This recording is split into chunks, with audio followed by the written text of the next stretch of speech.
Bonjour à tous, on se retrouve aujourd'hui, cher sixième, pour une leçon sur les pourcentages.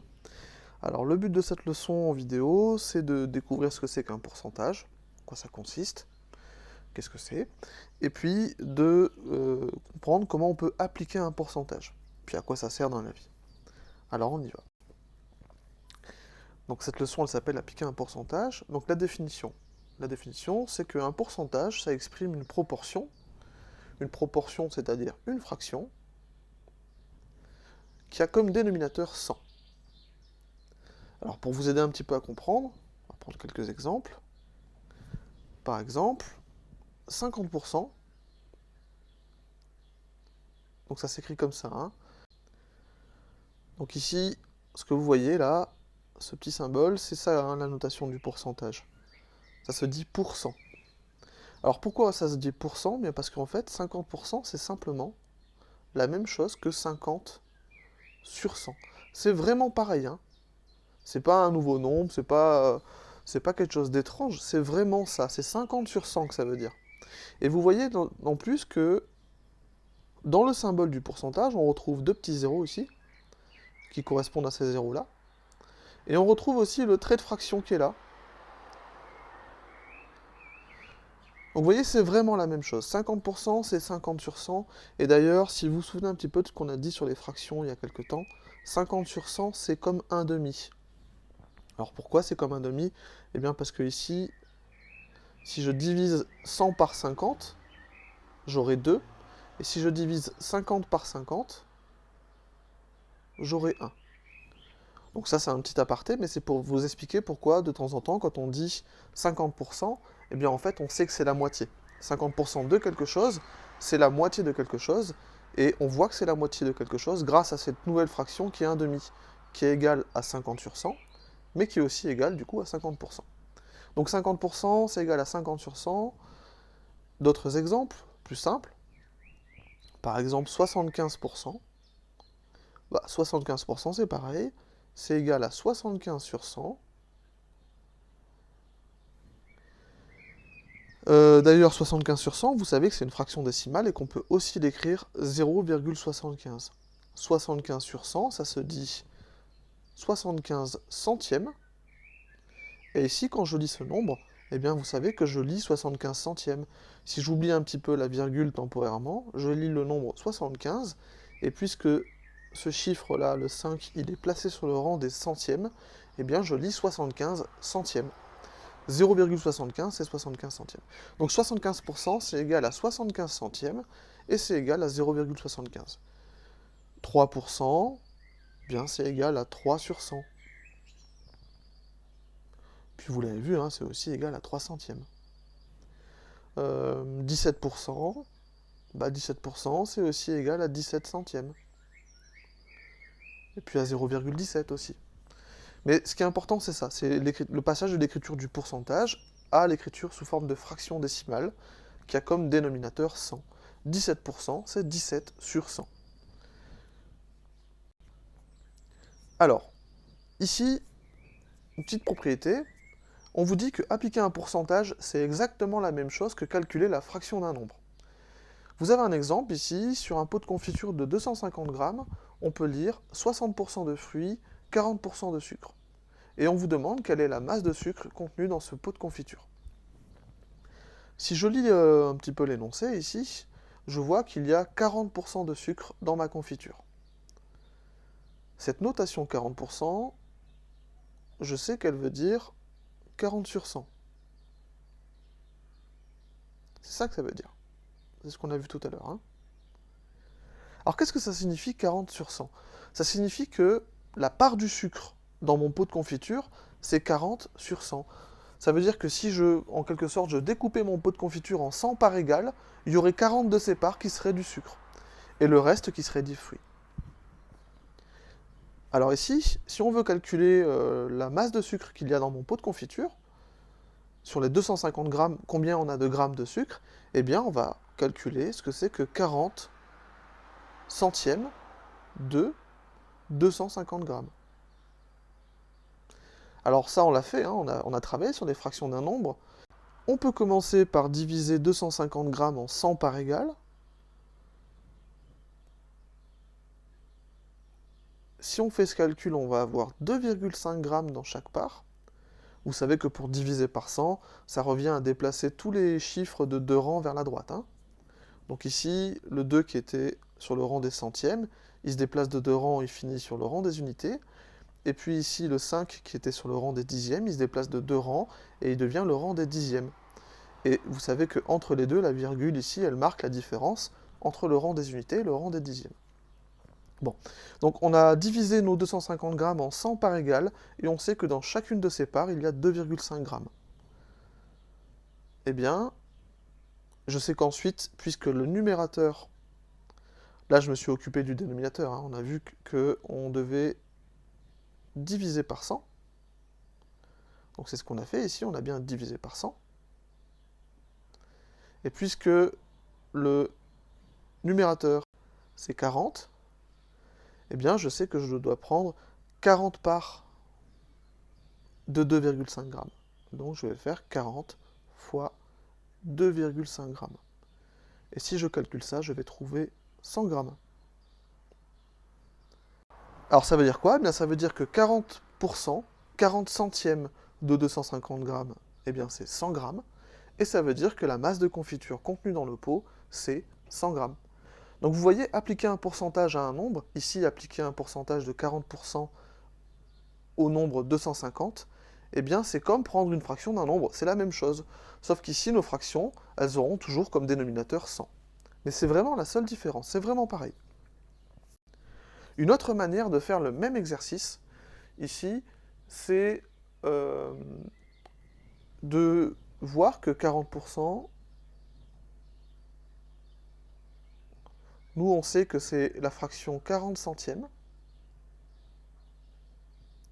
et on sait que 40 centièmes, c'est une fraction décimale qu'on peut écrire sous la forme d'un nombre décimal comme 0,40, ou alors, c'est-à-dire 0,4. Alors pourquoi? Parce que 0,40, c'est 40 centièmes. Vous voyez ici le 0, là, il est sur le rang des centièmes. Donc on a 40 centièmes. Et vous savez ici que le 0, il est facultatif, et qu'on peut dire qu'on a simplement 4 dixièmes, c'est pareil, hein, 0,40 et 0,4. Alors prendre une fraction d'un nombre, je vous l'avais dit rapidement dans la leçon d'avant,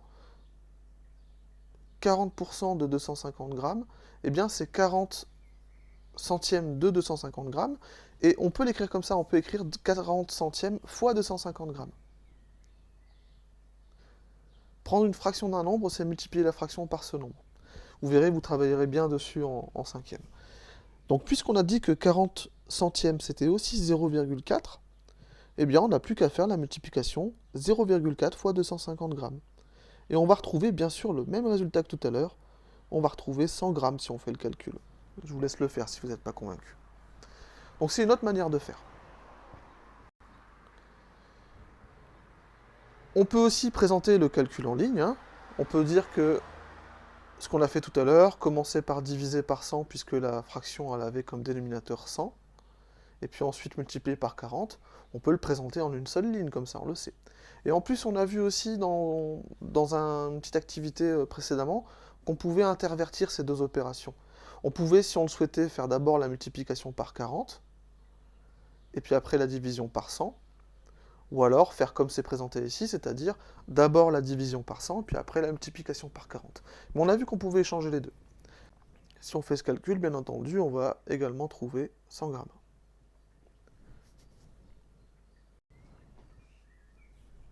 Alors, la notion de pourcentage, ça traduit également une situation de proportionnalité. Je reprends le même exemple de la confiture et du sucre qu'il y a dans la confiture. Sur le pot, il y avait marqué 40% de sucre.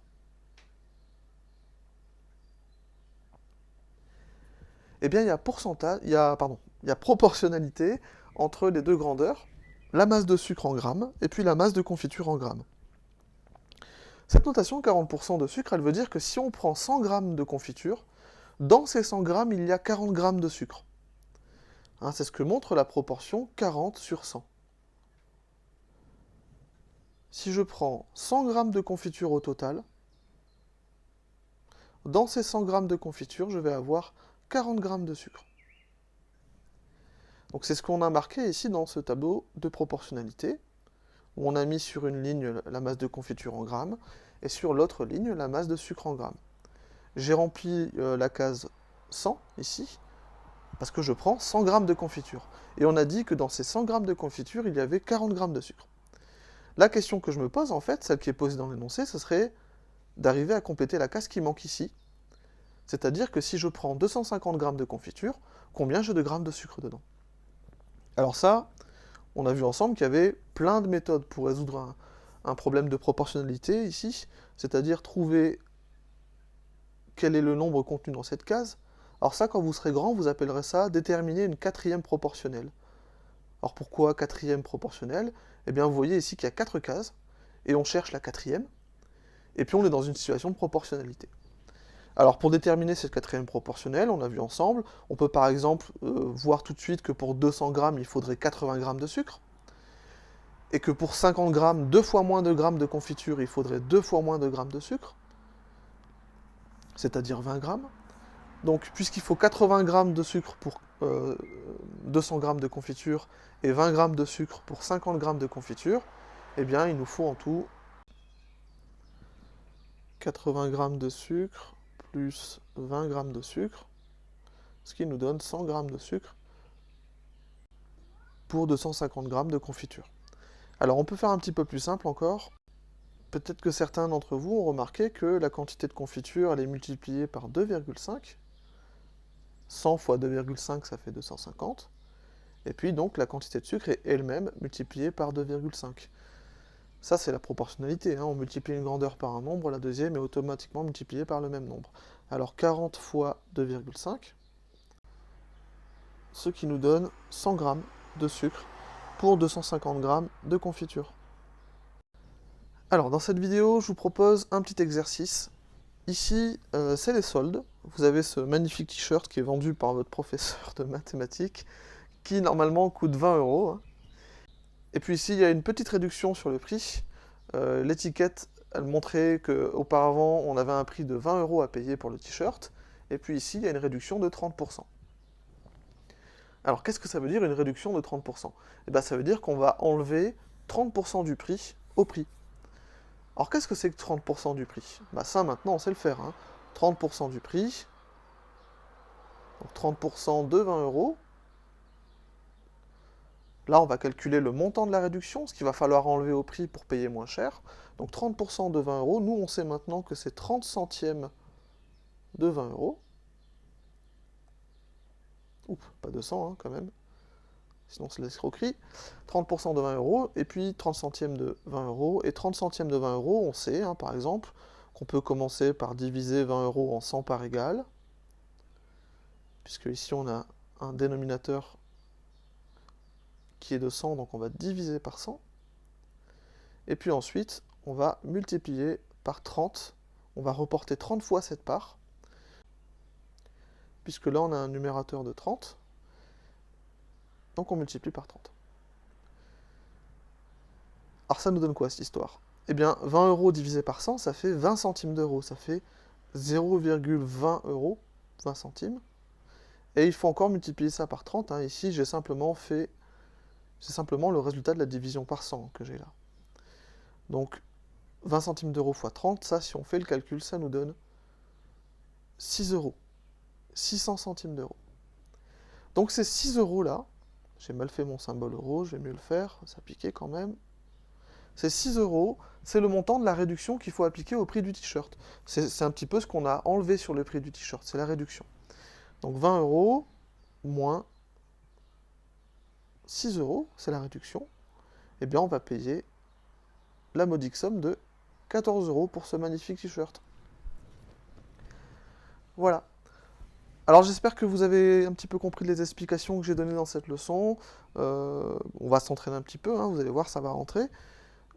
Qu'est-ce qu'il faut avoir retenu sur la leçon, ici? Il faut avoir compris que 15%, c'est la même chose que la fraction 15 centièmes. Ça, c'est pas dur. C'est vraiment la même chose. C'est un exemple, hein, 15%, bien sûr, 3%, 7%, on prend ce qu'on veut, mais il faut être capable de l'écrire sous forme de fraction sur 100. Deuxième chose qu'il faut avoir compris, appliquer un pourcentage à un nombre, c'est la même chose que calculer une fraction d'un nombre. Par exemple, 15% de 200 euros, bien c'est 15 centièmes de 200 euros. Et puis vous savez que 15 centièmes de 200 euros, on va diviser 200 euros en 100 parts.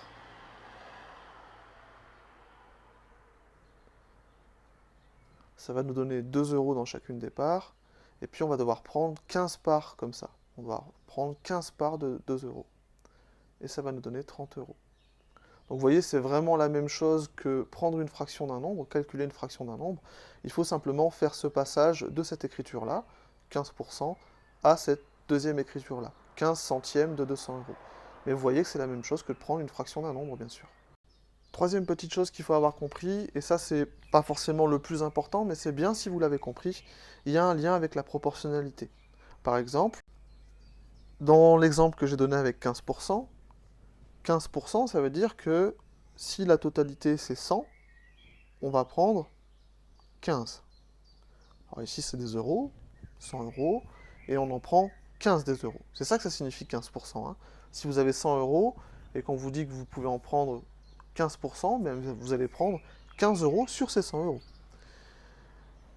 Donc ça, il y a un lien avec la proportionnalité, parce que si vous prenez une totalité qui est 2 fois plus grande, donc de 200 euros, eh bien la part que vous allez prendre en prenant 15%, elle va également être 2 fois plus grande, c'est-à-dire on va prendre 2 fois 15, 30 euros. Et vous avez vu, c'est vraiment ce qu'on a retrouvé juste au-dessus, ici, hein, on a trouvé 30 euros tout à l'heure, en calculant 15% de 200 euros, on le retrouve ici avec notre tableau de proportionnalité. Donc voilà, si vous avez compris ces 3 points, en tout cas au moins les 2 premiers, vous avez bien compris la leçon. Je vous laisse faire l'exercice numéro 1 que je vous donne à faire, hein, qui est assez simple. Pour autant, j'aimerais vraiment que vous le cherchiez avant de regarder tout de suite le corriger. C'est comme ça qu'on apprend, hein. Il faut chercher déjà, se casser un petit peu la tête, et puis après, corriger, corriger les éventuelles erreurs qu'on a fait. Les erreurs, elles font partie de l'apprentissage, donc c'est normal. Donc prenez le temps de chercher avant de regarder le corriger, c'est important s'il vous plaît. Voilà, je vous dis à bientôt, et puis je vous remercie de votre attention pour cette leçon. Au revoir.